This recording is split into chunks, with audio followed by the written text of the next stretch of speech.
Well, hello and welcome again to our reading of the Greek New Testament. We're reading Luke's Gospel and we're up to chapter 7, verse 18. And this is the messengers from John the Baptist, which is also in the Matthew Gospel. Kai ap angelan Ioane hoi methetoi autou peripanton touton. And his disciples reported back to John regarding all these things. Kai pros kalesamenos duatinas ton metheton autou Ioannes epempsen pros ton kurion legon su ho ekomenos alon pros dokomen.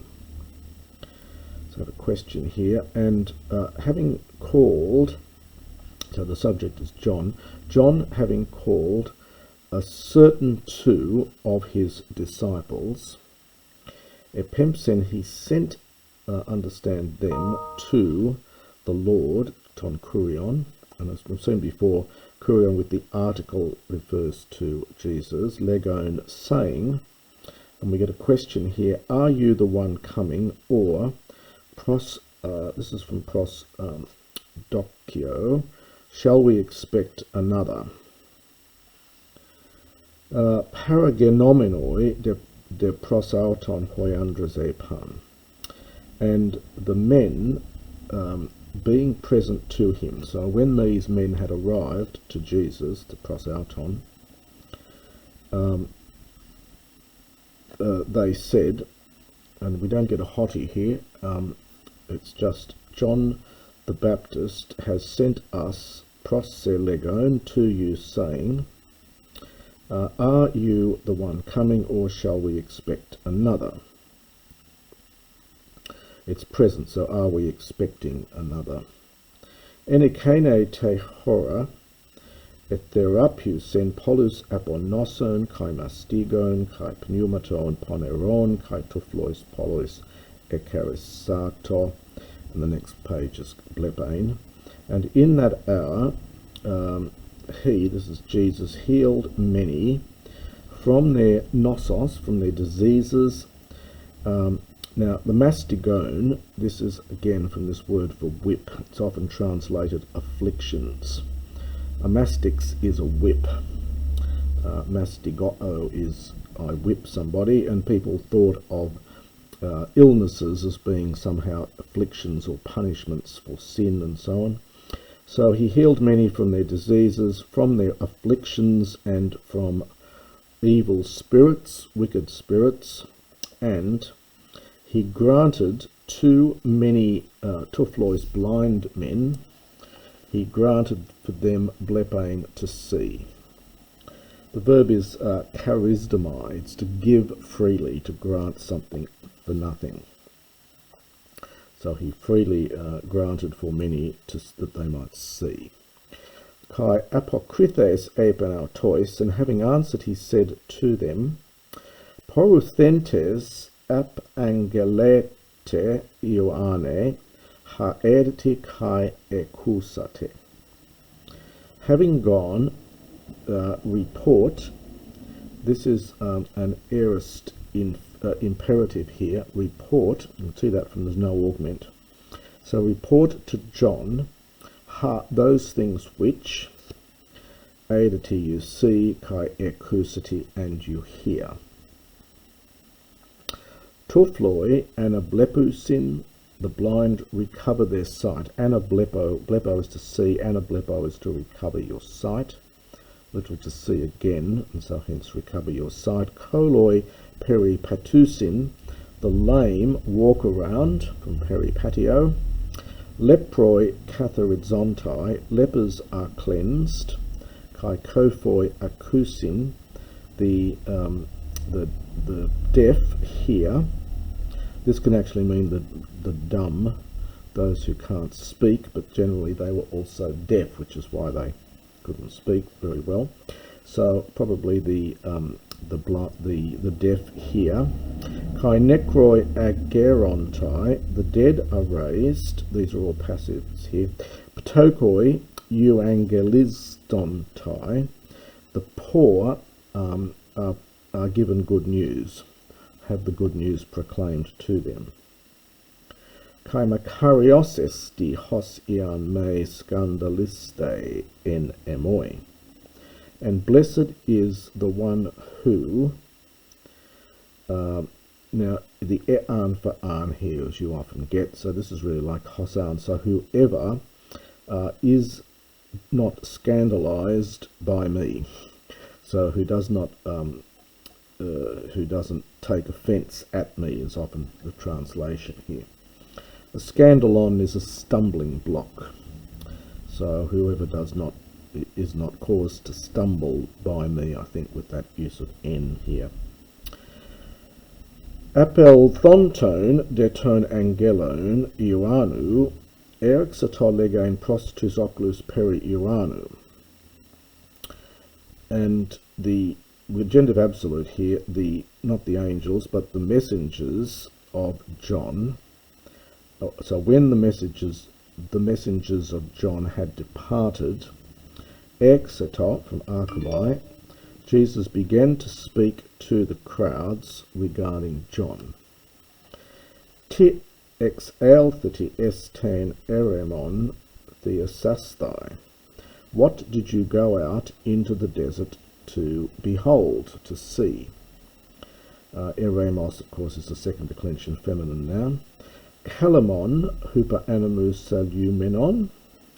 Kalamos is a reed, so a reed being shaken by the wind, but just by wind, so a reed shaken by wind. Alati ex althati idain, but what did you go out to see? Anthropon es malakois himartiois amphiesmenon. A man. Now this is this verb here. This is a participle here. The word here is from. If you're looking this up, this is from amphi and henumi. Henumi is one of these old me verbs, so it's amphi plus henumi. And you see what they've done. They've actually augmented the alpha from amphi. This is the perfect participle here. The root of this is hen, and the nu becomes a sigma before the mu in this perfect passive participle. So it's from amphi henumi. Henumi is to clothe. It's a very old verb. It's in Homer and so on. And this is amphi henumi, and they've augmented the alpha, which they shouldn't do really, because it is a compound verb. So it means clothed in soft garments.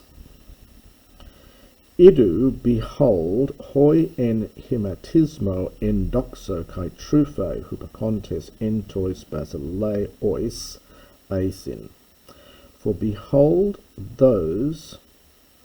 Now the hoi goes with the hupacontes. Huparko often just means to be, to exist, to be in a state of. So those who are in, hematismos is clothing, endoxos is, well, it can mean famous, but glorious, splendid. So those who are in splendid apparel, and trufe is luxury, they are entois basileis. This is from basileon. It's a second declension neuter. Basileia is a kingdom. The basileon is the palace, and this is in the plural. So they are in palaces, places where kings live. Alati ex althati edain, but what did you come out to see? Prophetan, a prophet. Nai lego humin. Now there's the yes. Yes, I say to you, kai peris soteron prophetu, and more than a prophet, greater than a prophet. Perisos has a sense of abundance, so it's well beyond a prophet. Hutos esti peri hu gegraptai. He is the one concerning whom it has been written, perfect from Grapho here. And now, of course, we get a quotation, and the quotation is from Malachi 3:1, and there's also reference to Exodus 23:20. Behold, apostello ton angelo mu, I send my messenger before your face, who will prepare your way before you. This quotation, of course, occurs in Mark's Gospel, but quite early on. Lego humin, I say to you, medzon en genetois gunaikon, Ioannou udes estin. For I say to you that, now this is connected with genao, with two nous, to beget. So among those begotten of women, those born of women, udes, no one estin is, medzon, greater, and then a genitive comparison, John. So the word order is a little slightly odd here, but it's typical Greek word order. So it's literally greater among those born of women. Of John, no one is greater. There is no one. That is, there is no one of those among those born of women who is greater than John. Genitive of comparison after the medzon. Hode mikroteros ente basileo to theou, but the smallest one, literally, the littlest one, from mikros. Now, of course, in later Greek, in biblical Greek, the superlative is almost dead. In classical Greek, this would be mikrotatos, the smallest. Now, you don't tend to get that. You tend to get the comparative ending in teros. It's the smaller, but it has a superlative sense, the smallest, the least, the littlest. But it's literally the smaller in the kingdom of God. Medzon autu esti is greater, and then genitive comparison again, than him. Kai pas holaos akusas, kai hoi telonoi edikaio sinton theon baptistentes to baptisma Ioannou. Jesus is still speaking here, and all the people, akusas, aorist participle, when they heard, literally having heard, and the tax collectors, the telonai, edikaiosan, this is deemed God righteous. So from dikai o'o, to deem righteous, to regard as righteous, or admitted the righteousness of God, deemed God righteous, having been baptized in respect of the baptism of John. So I think what Jesus is saying here is that the people and the tax collectors, they realized that John was from God, and they had themselves baptized in his baptism. Hoi de Pharisaioi kai hoi nomikoi ten boulein to theou athetes in esiautus me baptistentes hubautu. But the Pharisees and the nomikoi, the lawyers, now this is from athetio, alpha, and thet, it's an epsilon contract verb. It's formed from alpha privative, alpha negative. The thet is coming from the root from tithemi. So it means to put, not to put, so reject. We do get the word athetize in English. So the Pharisees and the lawyers rejected the boule, the counsel of God, eis hiautois, in regard to themselves, by not having been baptized, so by not being baptized by him, by John. So they rejected John's baptism. Tini un homoiosa tus anthropus tes genias tautes kai tini esin homoioi. I will compare, this is homoio is the verb, homoios is like or resembling, this is the verb. Therefore I will compare men of this generation to whom. So to whom then will I compare, future, the men of this generation, and to whom are they homoioi, like?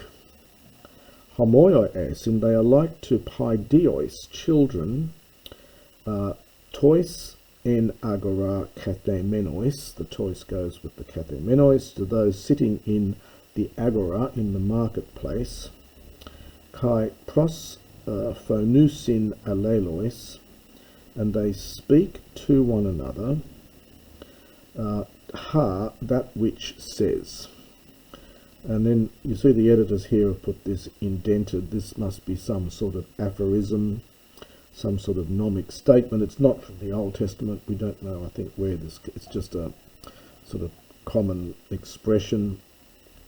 Elel samen humin kai uk or kesaste, ethrene samen kai uk eklausete. It's got a sort of a little rhyme, little jingle to it. This is from auleo, with an alpha here if you're looking it up. An aule is a pipe, a little bit like a flute, but it's not. The scholars of ancient music prefer not to use the word flute, prefer to use the pipe. So we played the pipes for you. Kai uk ho kesastai. There. Now this is from Orkamai. Orkaamai. That was a B. I'm not sure. I have to check that one up. You look it up and see whether it's. I think it's Orkaamai. It could be Orkaamai. The alphas and epsilon verbs often interchange in biblical Greek, and I've just forgotten which one it is. But it's the verb for dancing. It's the verb for dancing. We get the word orchestra, so I'm suspecting it must be it may be an E here. So we played the pipe for you, and you did not dance. It's an aorist. Etrenesamen kai uk eklausete. This is from Threneo. A threnos is a dirge or lament.